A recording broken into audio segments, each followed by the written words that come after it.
there are other hearings we should be having that we're not having, Madam Chairwoman.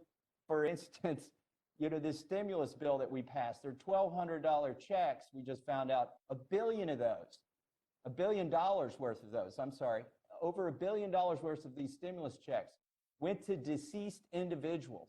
And the check says deceased on it. I'd like to have a hearing on why are we sending $1,200 checks to deceased people.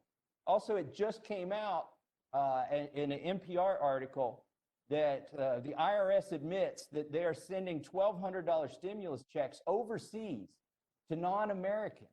Why are we sending, when we have Americans in need, why are we sending $1,200 stimulus checks to non-Americans overseas? I had a Norwegian who sent me a copy of his father's check. The man's lived in Oslo since the 1970s. He's a Norwegian citizen, not a dual citizen, received a $1,200 check, does not file a U.S. tax return. Can we please have a hearing on the waste, fraud, and abuse?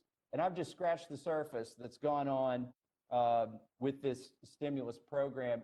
Adding insult to injury, I know hundreds of my constituents, many of them in the military, who still haven't received the $1,200 check. And I think it's an insult to our soldiers serving overseas that, you know, I know it's hard to get people to respond to a census sometimes, but we know every member of the military. We tell them when to get up, what to eat, when to go, yet we can't find them in order to send them a $1,200 check, and we're sending them to rich Norwegians overseas. I think this is a problem and it deserves a hearing.